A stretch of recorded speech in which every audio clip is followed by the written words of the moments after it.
Hello! For those of you who are new, or just need a refresher on taming, we will be going over all the basics to make sure you are ready for getting the best creature that you can. Taming an Arc Ascended takes on several forms. The most common is knocking the dinosaur out with fists, clubs, or tranks, and then putting food in the dino's inventory and keeping it torped up. Then we have passive taming, where you must sneak up and feed the dino without damaging it or scaring it. This is done by placing the dino's food in your last hotbar slot and hitting E on the keyboard or Y on the Xbox controller. If you've changed your config, there will be a text that pops up and tells you which button to hit. Then we have specialty taming with dinos like the Rhinognatha, Karchar, Otter, Hesperornis, Trudon, and Equus, and so on. Dinos with specialty taming tame different than each other, at least in some ways, so they'll need their own individual videos. So let's jump into the basics. What is torpor? Torpor is a stat that governs how long a dino or player is paralyzed or asleep, however you want to look at it. On a dinosaur, the torpor has to fully fill up before the dinosaur will fall down and become tameable. Once the dino is down, the dino's torpor drains to 0. When the torpor hits 0, the dino can move again. If the torpor hits 0 and the dino was not tamed, the taming ends and the process has to start all over. In order to fill up a dino's torpor to knock it out, there are several tools. Fists and clubs can be used on smaller dinos, but be careful, as they apply a lot of damage versus the amount of torpor they apply. If you kill the dino before it goes to sleep, then you cannot tame it. Bigger dinos with more torpor are a lot harder to knock out safely with fists and clubs. It is recommended to craft up trank items. These items are trank arrows, trank darts, shocking darts, and harpoon trank darts. You can learn all of the crafting recipes for these in your engrams. You will also need to learn mortar and pestle and narcotics. Narcotics are the base for torpor items and are made from combining spoiled meat and narco berries in a mortar and pestle or kimbench or aqueous. Narco berries are gained by picking bushes or using a berry gatherer dino such as a parasaur or a trike or bronto and so on, and attacking the bushes with them. Remember when we said if a dino wakes up before the taming completes, it will fail to tame? Well, in order to keep that dino asleep, you can put narco berries or narcotics in its inventory. Then you can force feed it the narco berries or narcotics, which will fill up the dino torpor without affecting the dino taming effectiveness. Force feed a dino, simply hover over the berries with your mouse and hit E to feed it to them. But what is taming effectiveness? Taming effectiveness is how well you are taming the dino. The lower this number, the less levels you will gain from the taming process. Taming effectiveness starts at 100%, and on 1 times rate, this will always go down some during the feeding process. The higher the percentage of taming effectiveness, the more levels a dino will gain from taming. For example, a level 150 with 98% taming will gain 74 levels. But if the effectiveness is 60%, it will only gain 60 levels. So how is effectiveness lost? Well, taming effectiveness is lost by a tiny amount every time the dino eats. We will go over the food later. There's not much you can do about this other than to feed the dino its favored food. Then the dino loses effectiveness every time it takes damage. The more damage, the lower the effectiveness.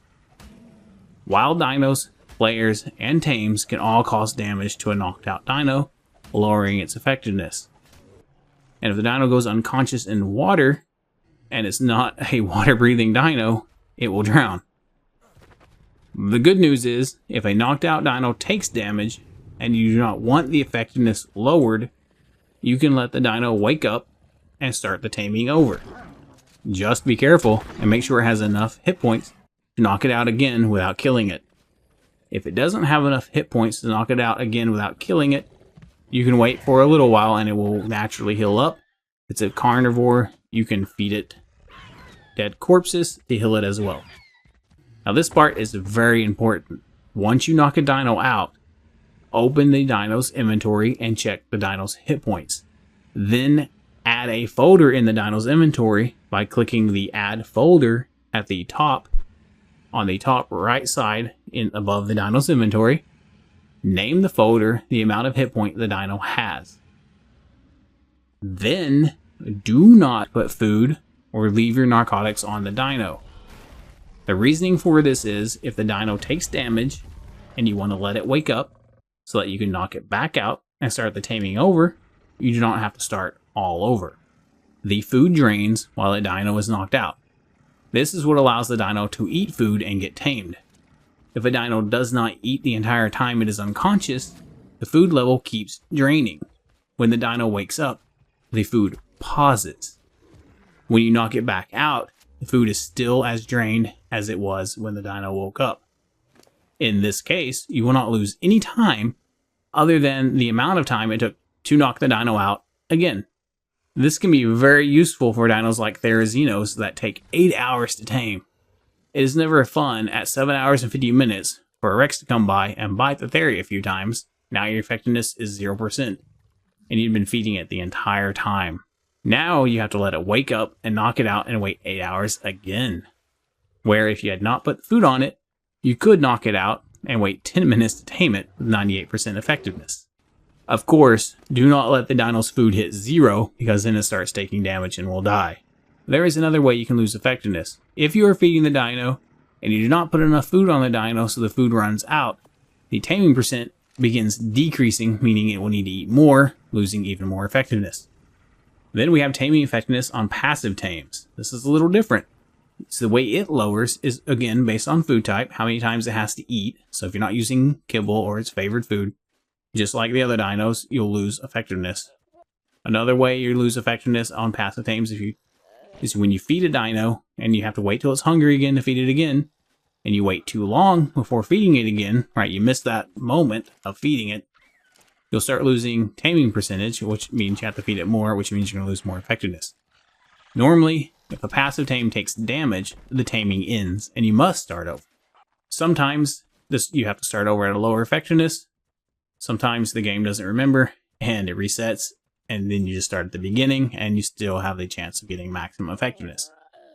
So, we know food affects dino taming effectiveness, but how and what kind? How do you know what the favorite food is? If you have found this video helpful so far, smash that like button and subscribe. Well, all dinos prefer a food called kibble, but there are different types of kibble, and we can go over that in a future video. Just let me know in the comments below if you would like a kibble guide. Outside of kibble, you must determine if the dino is a berry eater or a meat eater. There are a few dinos, like the kangaroo, that eat something different. So, to be absolutely sure, use a taming calculator like Dododex. SA Companion was more accurate than Dododex, but I'm not sure they are still a thing or still updating. So Dododex is what we are left with. And yes, currently Dododex may still be using ASE, but the ASE math for Dododex is still going to be mostly accurate for ASA. So it's still fine to use that.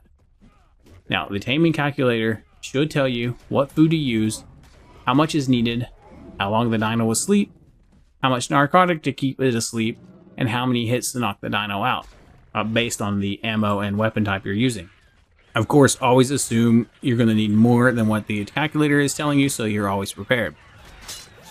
Now, to get the best taming effectiveness with berry eaters, use vegetables such as carrots, lemons, potatoes, and so on.